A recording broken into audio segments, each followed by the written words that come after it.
আলু ভাজা।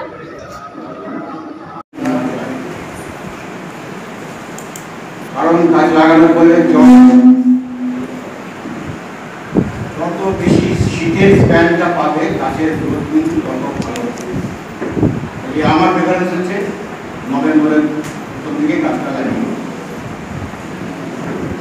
দুটো পার্টে করা হচ্ছে।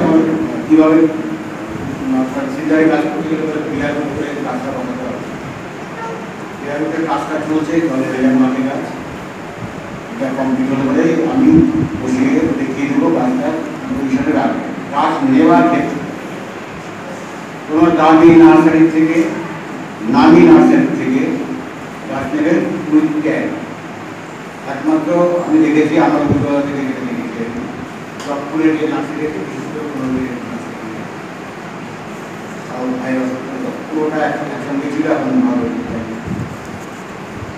কিন্তু যে ভ্যারাইটিটা আছে একটা ভ্যারাইটি একটা বের করতে হবে, মিক্সড ভ্যারাইটি ওরা কখনো রাখে না, যেটা আমাদের এই সমস্ত নার্সারি করতে হয়। তাই জন্য প্রায়শই ট্যাগ করবে।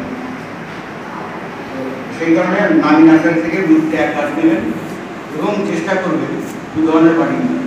একটা হচ্ছে মেইন স্টেম বাড়ি, একটা হচ্ছে সাইড ব্রাঞ্চের বাড়ি।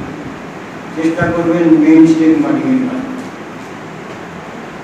সেই গাছের গ্রোথ কিন্তু আমার হিসেবে অনেক বেটার। সেটা নিয়ে নেওয়ার পরে যেটা পদ্ধতি, সেই পদ্ধতিটা কীভাবে গাছ লাগবে বাড়ি নেওয়ার চাকরি।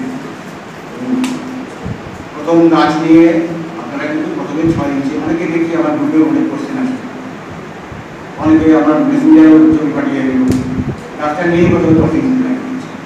একটা হাইটের গাছ 9 ইঞ্চি হাইটের গাছ 10 ইঞ্চি বড় জায়গা থেকে কাজ করা হবে, তারপর সেক্ষেত্রে মর্টালিটির চান্স অনেক বেশি। আপনারা 6 ইঞ্চি পটে গাছ বসাবেন। সিন্ডারের ক্ষেত্রে বলি, সিন্ডার যেহেতু আজকে সিন্ডার নিয়ে আলোচনা বিষয়ে মাটি যাবই না। সিন্ডারের জন্য পাউডার না, সিন্ডার হতে হবে। সিন্ডারের সাইজ 4 mm to 8 mm নেবে, এটাতে ভালো রাস্তার সে প্রশাসন সব ঠিক ঠিকঠাক। এটা করবেন। গাছ লাগানো হচ্ছে আজকে এখানে আমি যেটা করি আর কি, আমার আগে একটা ভিডিও চলছে ভাইরাল করি।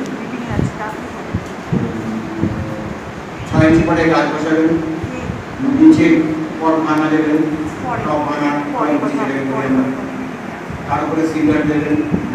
সিঙ্গার দিয়ে গাছটা বসিয়ে দেখবেন বাড়ি নিয়মটা ঠিক সেটিং হবে। বাড়ি নিয়মটা ঠিক টপটা যেখানে আছে সেই টপের 1.5 ইঞ্চি নিচে লাগবে, 1.5 থেকে 2 ইঞ্চি নিচে।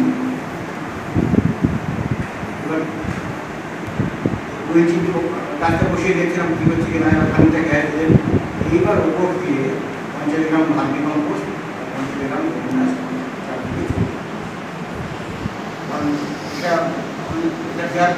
কিছু খাবার পাবে, বেশি হলেও খাবার পাবে।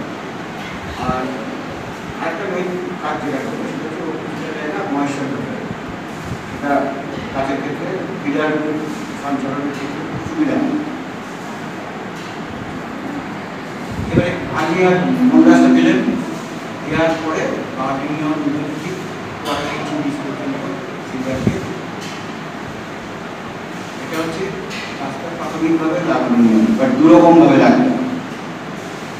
এক নম্বর হচ্ছে কেউ যদি মনে করে যে আমি মাইক্রোরাইজার ইউজ করবো, তাহলে গ্যাস করে সাদা জলে গাছটা ধুয়ে রাখবেন। যদি মাইক্রোরাইজার ইউজ করেন, যদি মাইক্রোরাইজার ইউজ না করেন, তাহলে গাছটাকে গ্যাস করে 3-4 minute, minimum 2-3 minute bag screen 1 litre করে একদম দিয়ে তার মধ্যে শিকড়টাকে ভিজিয়ে দিতে হবে। যদি ব্যাগ স্ক্রিনে ভেজে যান তাহলে কিন্তু মাইক্রোরাইজার ব্যবহার করতে পারবেন। এবার করলেন গাছটা বসাবেন। যদি মাইক্রোরাইজার ব্যবহার করে থাকেন তাহলে 2 ধরনের মাইক্রোরাইজার পাওয়া যায়। একটা হচ্ছে আমি যেটা ব্যবহার করি সেটাই বলি, সেটা হচ্ছে আমি টাটা ভ্যালি করে ব্যবহার করি। গ্র্যানুলসও পাওয়া যায়, 10 গ্রামের পাউচ। যদি 10 গ্রামের পাউচ আপনি ব্যবহার করেন, এটা হচ্ছে 1/2 লিটার পার 1/2 গ্রাম পার লিটার, মানে 10 ভেঙে 20 লিটার জল 9 লিটার জল নিয়ে যাবেন, ভেঙে সে অনুযায়ী ব্যবহার করতে পারেন। যেদিন গাছ বসাবেন সেদিনই সন্ধ্যাবেলায় দিতে হবে। এটা সবসময় মাইক্রোওয়েভ অ্যাপ্লিকেশন হচ্ছে অলওয়েজ ইভিনিং করবেন, 3 দিন পরে আবার ইভিনিং, তার 10 দিন পর থেকে ফিনিশ হবে। এই 10 দিন কিন্তু কোনো রকম আমি শুধু জল ছাড়া কিছু দেবেন না, ইমিউনিটি দিতে পারেন, সিকিউরিটি এর বাইরে কিন্তু আর কোনো এনপিকে দেবেন, কোনো ফাঙ্গিসাইড স্প্রে করবেন না, কোনো কেমিক্যাল পেস্টিসাইড স্প্রে করবেন না। একটা যেটা হচ্ছে যে বেনিফিশিয়াল ফাঙ্গি দেন সেটা আপনি ফাঙ্গিসাইড রোগের শত্রু যে কন্ট্রোল নেই, কোনোরকমভাবে যদি ওই মিডিয়াতে যায় তাহলে বেনিফিশিয়াল ফাঙ্গি এটা কিন্তু কমে যাবে।